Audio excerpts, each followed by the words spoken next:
Downtown Main Street Shop. This one is probably one of the most personal songs for me, and a very special one. This was sort of a tribute to my dad and mom. My dad had a clothing store. He had a local clothing store for almost 25 years, and I worked for him, part time and full time, actually. It was my first job out of college for about 5 years. And he was really good at it. But the world changed around us. The box store revolution came around, meaning like Walmart's, Targets, shopping malls, that kind of thing. And that really changed the traffic patterns of who were shopping downtown. It changed a lot of people's expectations about how available you were, meaning people got used to business hours being until 9 or 10 o'clock or even 24 hours instead of 9:30 to 5:30. People got used to lower quality goods but much less expensive goods. And it really started to change what customers expected, and you really couldn't compete with that at the local level because your cost per unit was much higher because of the quantities you were buying. So if you could only afford to buy 20 or 30 pieces, and that same thing was for sale at J.C. Penney, and they could order like 100,000 dozen of those pieces, who do you think is going to get the lower cost per unit? And the lower your cost per unit, the lower you can make the retail price and still turn a profit. So the world just started changing on us, and then the casual movement hit, and people stopped dressing up to go to work. Very few people were wearing a coat and tie every day, and that's really the bread and butter of where our profit center was tailored clothing. That was our centerpiece. Suits, sport coats, slacks, dress shirts, ties, and then dressy casual tops that you could wear under a sport coat with slacks. And when that happened, it just really, we weren't going under or anything, but Dad could sort of see the future. And he said to me one morning when I went into work, he said, son, this is not sustainable, the path that we're on. This business model is kind of a dinosaur. There's hardly anybody in any small retail anymore who can find suppliers who will work with them with the small quantities we can order. And in our business in general, the casual movement plus the way everything's changing, he says, I would like to get out of this gracefully on my own terms and sort of walk away rather than get forced out at some point. And I feel like that's coming sometime in the next few years. And I said, I'd be lying if I said I didn't agree with you. So we did a quitting business sale, and it was heartbreaking, but it was also, it was just, that's the world changing. And so I wanted to do something to pay homage to that experience, but also just to pay homage to the culture that existed before, the downtown shops, because I was young enough, or I'm old enough now that I was able to experience that as a kid. And then I got to be part of a fairly vibrant downtown for a few years as a professional. And it was special. It was a really unique slice of Americana that's all but disappeared. And so I wanted to do something to pay tribute to it. And I really hope, it was my intention then, and it still is, the lyrics are not bitter. I'm not mad at the world that this happened. It just happened. Things change. I'm not a person who believes that those were the good old days and now it's terrible. And, there are wonderful things about the world today and big challenges, and there were wonderful things then and big challenges. So we've all moved on to other things, and it's been done great. So there's no bitterness here. This is more of a celebration of that time than it is saying, and, damn the world for driving us out of business. It's not like that at all.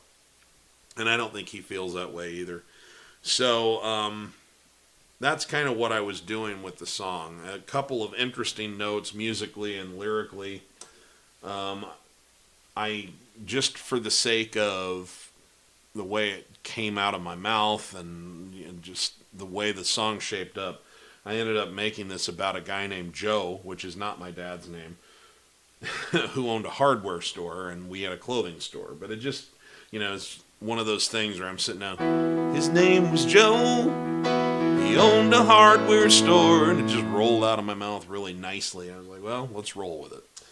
So that's one thing. And then, let me see here. His wife was Betty Jane. That's kind of fun. There was a home decor knick-knack / just decorative item shop across the street from us called Betty Jane's that I knew the owner real well and her family. And her family worked, her daughters worked at that place too, and their family was really invested in their business the way my family was invested in my dad's business. And so it was fun, and the fact that her name worked really well in this song was great because that was just another way to tie into the old experience there. And as far as the musicality goes, this is for the geeks. When you're writing an anthem like this, you tend to make the melody and the chords pretty simple because you want it to really be catchy and easy to remember, and two, you want the story as much as possible to shine. And so you don't want the melody to be all over the place to hell and gone, otherwise people will lose what you're saying. And in this case, what I'm saying is probably the most important part of the tune. So we had a fairly simple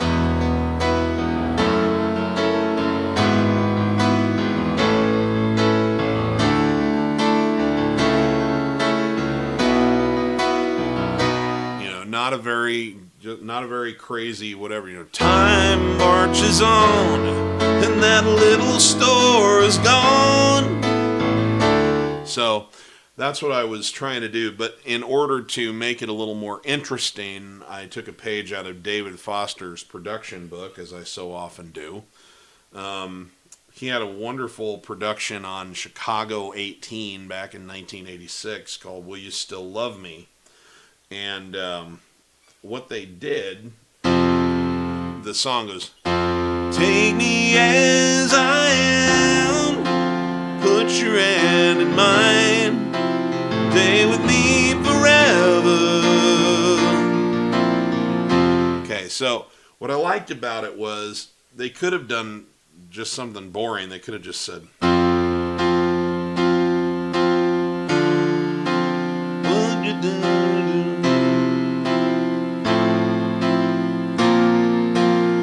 But that's not what they did. They kind of followed it around. They had all this movement in the bass.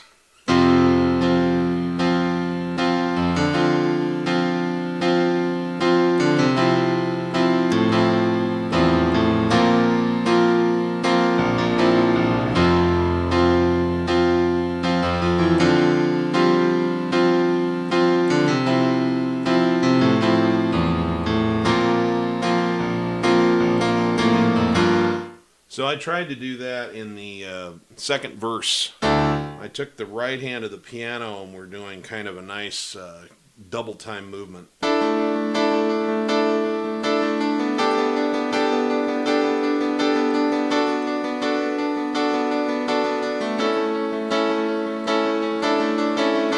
Okay, and then the left hand and the bass, and I have the guitar doublet and everything, you've got this nice...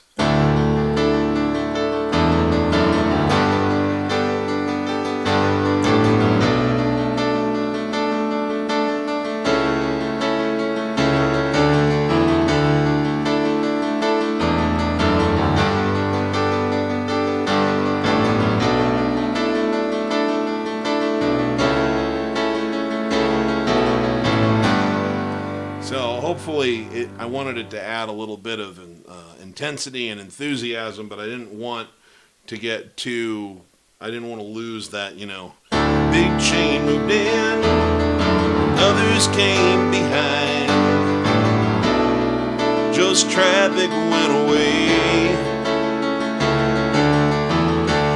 So add something a little bit musically interesting without interfering with that simple, direct melody. So that's kind of what's going on. This is a special song for me, and I really hope that we can do a music video with it at some point. Maybe some slides or something. I'd love to get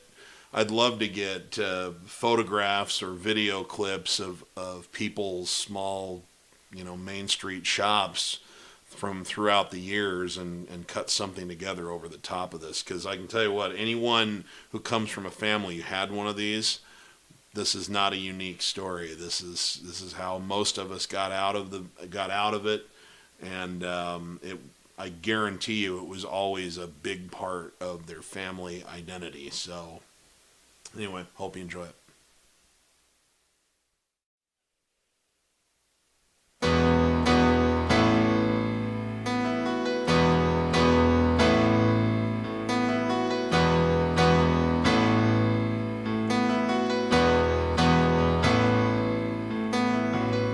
His name was Joe. He owned a hardware store. His wife was Betty Jane. His daddy left it to him 20 years before. His grandpa opened it in 1948. He knew almost every single customer by name, and everyone bought everything from Joe and Betty Jane. Time marches on, and that little store is gone, but the doors are all still open in my heart. I'm glad I was around in that little town. I'm so glad I bought from that mom and pop in their downtown Main Street shop. Big chain moved in and others came behind. Just traffic went away. He bought some television ads and billboard signs, but sales kept on dropping every day. He did everything that he could possibly afford to keep that business that he loved from locking up its doors. Time marches on, and that little store is gone, but the doors are all still open in my heart. I'm glad I was around in that little town, and I'm so glad I bought from that mom and pop in their downtown Main Street shop. My kids will never know the way it used to be. Discount chains and online stores is all they'll ever see. Time marches on, and that little store is gone, but the doors are all still open in my heart. I'm glad I was around in that little town, and I'm so glad I bought from that mom and pop in their downtown Main Street shop.